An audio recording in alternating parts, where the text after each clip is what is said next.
Hey everyone, and welcome back. Today we're diving deep into a topic that can be really intimidating, especially for exams: valvular disease and heart murmurs. If you've ever been staring at a test question that says something like, rumbling diastolic murmur, heard at the apex, and felt that little bit of panic set in, well, this is for you. We're going to break it all down: the big four murmurs, how to grade them, and, most importantly, the special two that examiners just love to use as traps. So here's our game plan. First, we'll cover the absolute basics of grading murmurs and the workup. Then we'll dive into mastering the big four murmurs, which, and this is the great part, all follow one simple rule. After that, we're going to tackle the special two. These are the tricky ones, the traps that exam writers love because they break that rule. And finally, we'll put it all together with a classic practice case. You ready? Let's get into it. All right, let's start with the foundation. Before we can even begin to diagnose these things, we all need to be speaking the same language. And that means really understanding how to grade a murmur's intensity and knowing that one key rule for when you need to investigate it further. So murmurs are graded on a scale of 1 to 6. It's actually pretty intuitive. Grades 1 through 3 are all just relative to the normal heart sounds, S1 and S2. Is the murmur fainter? Is it about equal? Or is it louder? Simple. Grade 4 is where things get real. It's so loud you can literally feel the vibration on the chest. We call that a palpable thrill. Grade 5 is just roaring. You can hear it with a stethoscope just barely even touching the skin. And a grade 6, well, you don't even need a stethoscope for that one. So when do you actually need to order more tests? It is so much simpler than you think, and this is an absolutely critical rule to memorize for exams. Here it is. Any diastolic murmur, I don't care what the grade is, it gets an echocardiogram, period. And for systolic murmurs, if they're a grade 3 or higher, they also get an echo. That's the rule. You have to burn this one into your memory. Okay, on to the main event, the big four. These are by far the most common murmurs you're going to see on your exams. And the beauty of it is we can group them all together because they all follow the exact same predictable rule. All right, so here it is, master rule number 1. And this is the key to this whole section. For these four murmurs, it's simple. More blood equals more murmur. That's it.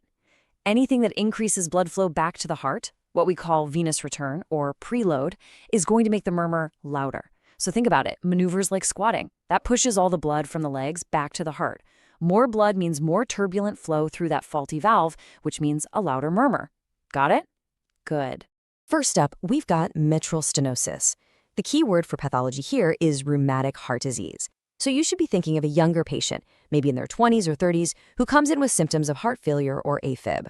Now the sound you'll hear is that classic diastolic rumbling murmur at the apex, but the dead giveaway, the thing you can't miss, is the opening snap. The treatment is also unique here. Because it's caused by inflammation, not hard calcium, you can often fix it with a balloon valvuloscopy.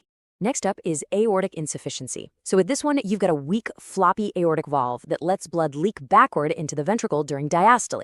This can happen really fast, acutely, from something like an infection, an MI, or even an aortic dissection. In that case, the patient's in cardiogenic shock. But if it's chronic, it looks more like your standard CHF. The sound is also a diastolic rumble, but this time you'll hear it at the base of the heart, and there's no opening snap. For this one, the only real fix is a valve replacement. Now let's talk about aortic stenosis, which you can kind of think of as the mirror image of insufficiency. Instead of a floppy valve that won't close, you've got a stiff, calcified one that won't open. Your classic patient here is an older male with atherosclerosis, and they show up with that textbook symptom triad: chest pain, syncope, or heart failure. The sound is a systolic crescendo-decrescendo murmur. It gets louder, then it gets quieter, and you'll hear it at the base. And because it's all calcified and hard, a balloon is totally useless. This needs a full valve replacement. And the last of our big four is mitral insufficiency, or regurgitation. Here, the valve leaflets don't seal properly, so blood shoots backward into the atrium during systole. And just like aortic insufficiency, it can be caused by an infection or an infarction. The sound is the real key here. It's a high-pitched, blowing, holosystolic murmur, meaning it lasts through the entirety of systole, and you'll hear it best at the apex. And the fix? You guessed it, valve replacement. Okay, you've made it through the big four. Now let's get to the really fun part, the special two. These are the murmurs that exam writers absolutely love, and they love them for one reason: they break our master rule. So here it is, master rule number 2. For these next two conditions, the rule we just learned is flipped completely on its head. Increasing blood flow back to the heart, like with a squat, actually makes the murmur quieter. Yeah, I know, it's totally counterintuitive, right? And that's exactly why it's such a high-yield exam trap. Understanding this is everything. First up is Hypertrophic Cardiomyopathy, or HCM. This is a genetic thing where the heart septum gets abnormally thick and it ends up obstructing the outflow of blood from the left ventricle. This is the condition you always hear about in young athletes who collapse or have syncope during a game. Now, the sound itself can really mimic aortic stenosis, but here's the trick. If you increase the blood flow with a squat or a leg lift, the ventricle physically expands, which pulls that thick septum away from the outflow tract, and the murmur gets better. Treatment here is about slowing the heart down with beta blockers and making sure they never get dehydrated. The second trap is mitral valve prolapse. You often see this in young women. It's basically a type of mitral regurgitation, but the valve leaflets are just too big and floppy. The sound can be just like standard MR, but it follows our new weird rule.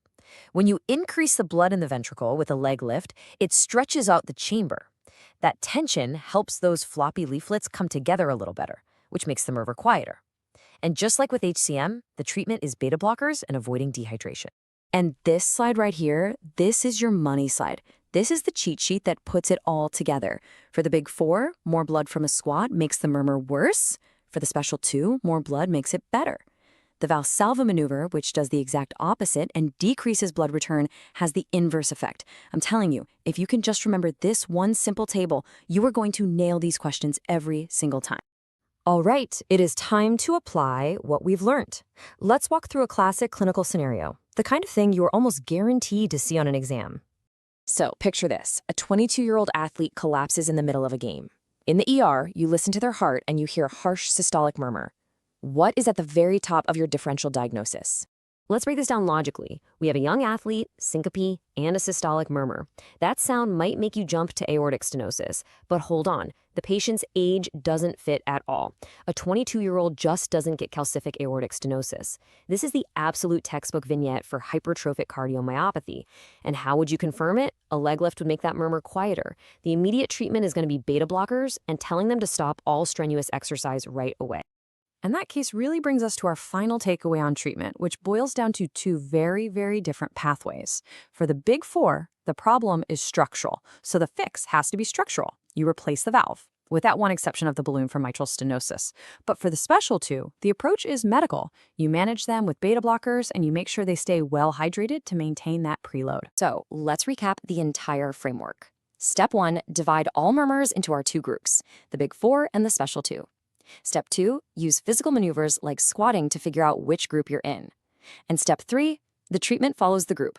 The big four get a valve replacement and the special two get beta blockers. It's that simple. So there you have it. Master these two simple sets of rules and you won't just pass your cardiology block. You are going to absolutely crush it. Thanks for watching this review with me, Dr. H. I'll see you in the next one.